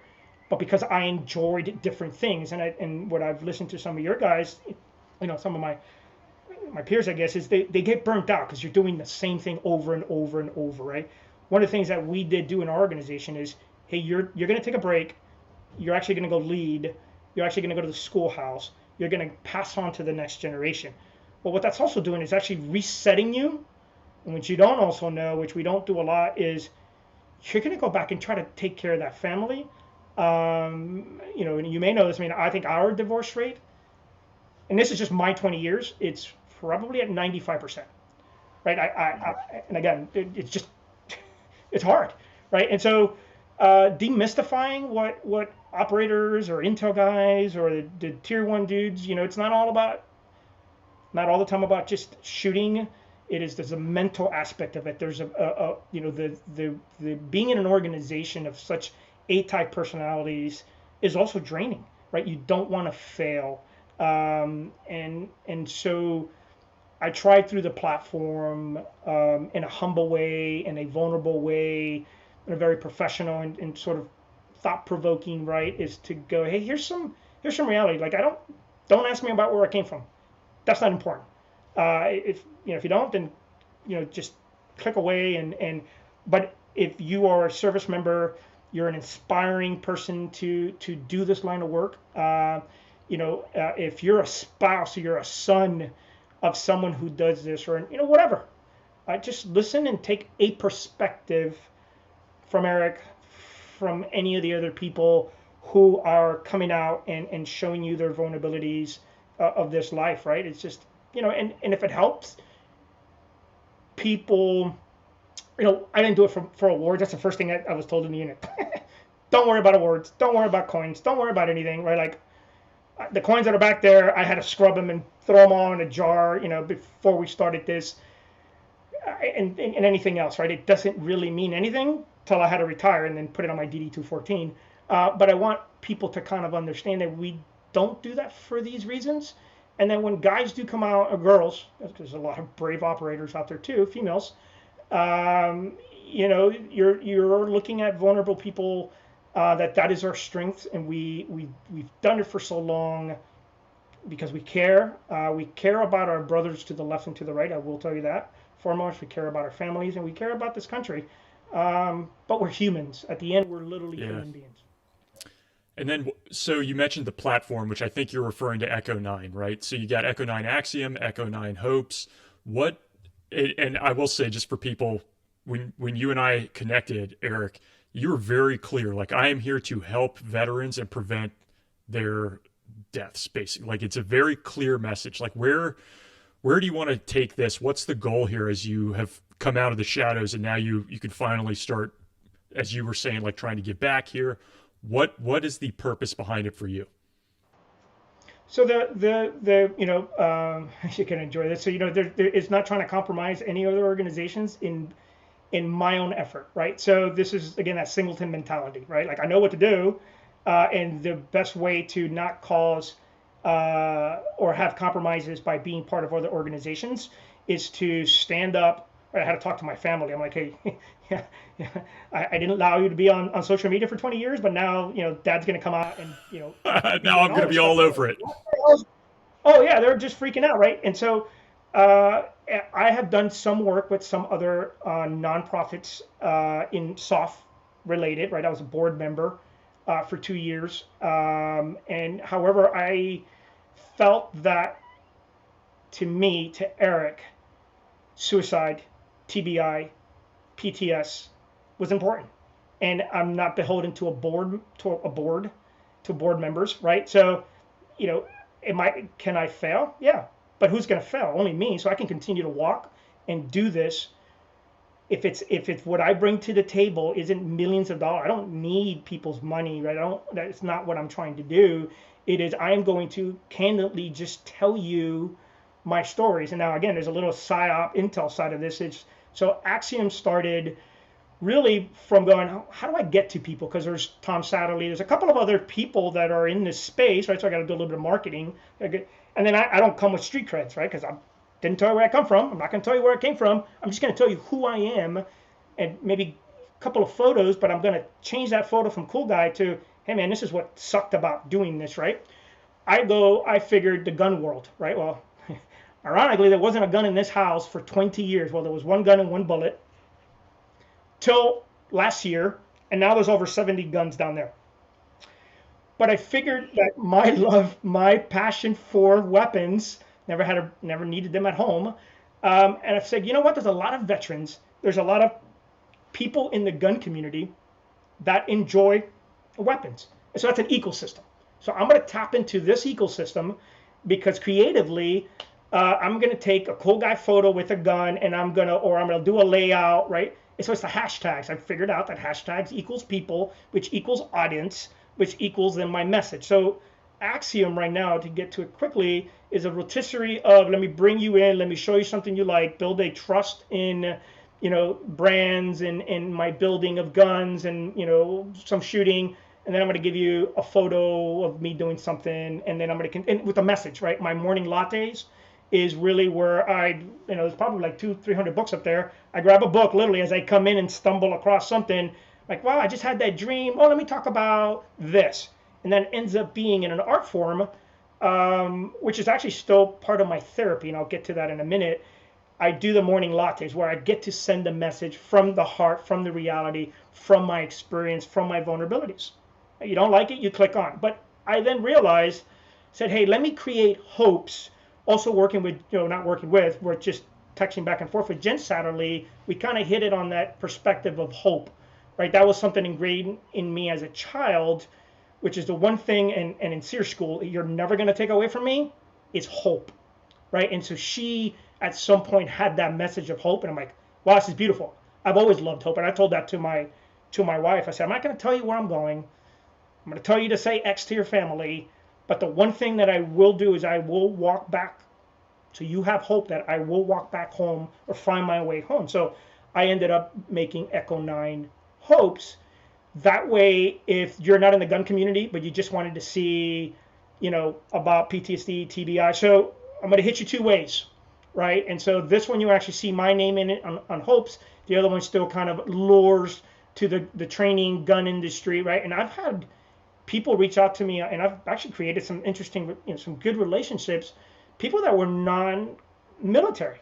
They're like, hey, thank you for your perspective. And for us, that's a self-reflection of, okay, check, this is doing, I don't need praises, but just to get a check of people, right? And then I've had, guys like historical channels and another guy in Australia, Redback. I just love the way that they present it. And I knew that they were vetted, right? So me coming out of the shadows, back to your first is, there's a lot of trust. There's a lot of preemptive work. Like it's just one like, hey, Eric just didn't create Echo9. Eric was behind a whiteboard and literally calling all my mentors and go, hey, man, listen to this crazy idea. I'm going to get on social media, right? And it was like, well, hey, you've already done, right? They're like, if the Pentagon comes get you, I'm like, well, here's my mission. Here's what I'm talking about. I'm not talking about the unit. I'm talking about, I don't want one more person to commit suicide. I don't care who you are. Don't do it, right? Let's talk about it. And I had two guys, so I've got a little bit of street creds within my vulnerabilities, my friends that have died, my coming to America, my life. That's enough, right? If I can just be that person. So, thank you for bringing that up and giving that opportunity. Where it goes, slowly, every day, continuing to just chip at it. Again, if it's just one person that goes, man, I liked Morning Latte, or I liked what he said, that's mission success. Absolutely is mission success. And you mentioned you wanted to touch on the therapy side, Eric, so I want to make sure we have a minute here for you to share that. Yeah. So in NICO, there's a really powerful, and I got to finish, and actually I'm about to commission Invader Girl. I know she has another name. The one that does the drawings, like this art, it looks like medieval drawing of like soldiers or operators, and the souls are coming out. Like, she captures it perfectly. So in NICO, there's a art therapy.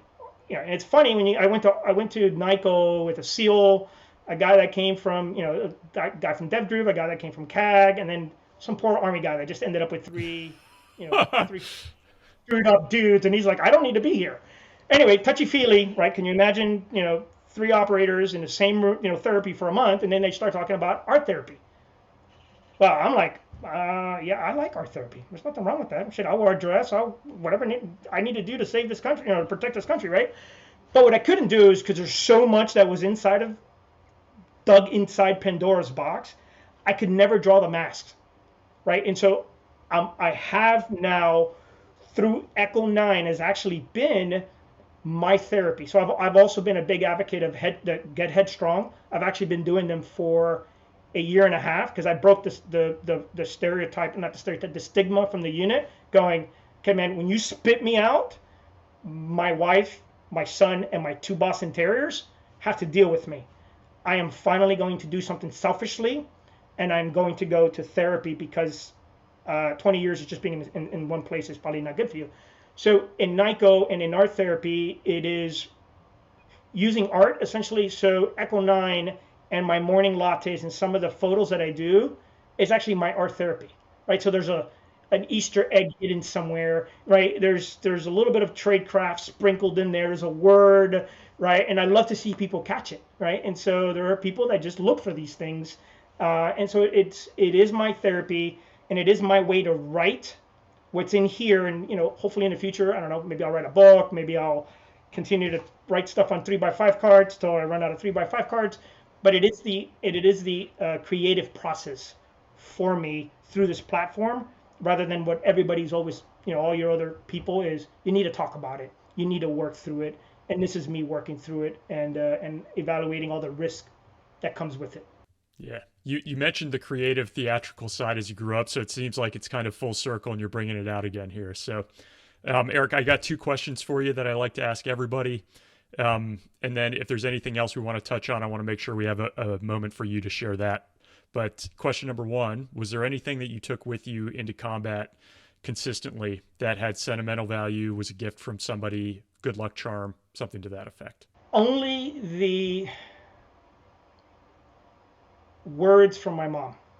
Um, because of the 20 years, at least in the last 20 years, no, right? I got used to never taking the same thing in to most places unless it belonged to the U.S. government, right? Nothing personal. When I did get shot when I was in 7th Special Forces Group in Ecuador, for some reason, and I've never really been religious as far as that aspect goes. I did have those religious cards with me. So only one time, and it just paid off. I would like to say it was those cards that I have behind me, full of blood. That, by the way, were hidden for like 20 something years in a box. But it was the words the words from my mom, basically blessing me, right? Like, hey, you'll be all right. And if you're not, then pray to this X, Y, and Z, and keep moving. So that's always been it's a hope, right? And a parent looking after me has taken me through very, very dark places. That's a damn good one. The words from your mom. No, I've never heard somebody say something like that. And then the last question. One of the things I wanted to ask you along the way is, why did you keep going? And I think this question comes to it, which is, I mean, almost 30 years of some of the hardest level, most elite units. Would you go back and do all that again, Eric? Getting shot, the sacrifice, all of that. Yep. I would say I would do it again, but I will take my lessons learned, right? I did get a lot of training, so I did learn to, learn from your mistakes and adjust. But I would do it again a little bit smarter. I would continue to serve. I didn't, I'm very honored of my time to serve this country, to serve in our armed forces, to be part of the special operations community, which is huge and it's amazing. And then to stay in an organization that I stayed as long as I did, very fortunate, right? I didn't leave. I was actually about to stay even longer in the service. I probably would have done another 10 years in other capacities. Luckily, luckily I got a flat tire on that one, so this is the first time I'm glad something kind of went awry. So does my wife. And it was just time. Like, literally, I was about 6 months shy of 30. But I had friends on the other side, like, okay, you do know that that's costing you money. I'm like, oh, well, okay, yeah, let's, but all my mentors, I had put it in. Let me just say this. So the one thing I'd like to say is, that's where Echo9 is also. I never went back to my rank. Crap. From E5 to E9, that was just one blur, right? But I did realize as a Marine, interesting, that I always grew up as a leader. And so literally E1 coming into E9, leaving the Army, I am still that Marine now, E9, and I will now continue to lead in whatever capacity that I can. So my logical switch was, okay, you're going to leave the service, Eric, because you got to take care of this family, but you can still continue to have a mission. But now you get to use your rank a little bit, if you would, even though I'm not on E9 anymore, but I'm still a leader, right? You're not going to ever take that away from a service member. From 06 to, doesn't matter what rank you were, you still reached a level that you felt that you can do good with. And so that's really where Echo9 came from. And the two 1911s are my friends, is who those are. So there's some symbology. And actually, the guy who designed Echo9 was super best friends with the guys who took their lives. And I asked him I said, here's Eric, my favorite catchphrase is chingadero. That's when I didn't know. It's like whatchamacallit in Spanish. So you say chingadero, right? And so I'm like, hey, just draw me this chingadero because I don't know how to draw. And my buddy Zach put those two logos together, and so they mean there's symbology in them. Wow. Thanks for sharing that. And Eric, is there anything else that you want people to know about before we sign off here? No, I think that's a lot. Sorry for the Cuban Spanglish 100 miles per hour, but that's how the brain works. No, this is great. Thank you so much. Thank you, Eric. I mean, I know you're going to do a lot of these. I think people are going to love your story. I mean, there aren't many guys who come out as sergeant majors out of these elite units. It says a lot, especially with the Marine background, the Army side. It's very cool. Thank you for taking all this time to share. And I will, again, recommend to people to check out, at least on the Instagram side. It's really interesting photos for those who care about what it was actually like. You got like the real deal before and afters with some good context. So it's a fun read on a daily basis. So thank you, Eric, for the time. Gracias. Our first interview comes from Jake Eller on YouTube, and it's in relation to the Ray McPadden Part 1 episode. And it says, "The quality of these interviews is impressive. Please keep them coming. I've listened to every single one as they are posted. It's that good."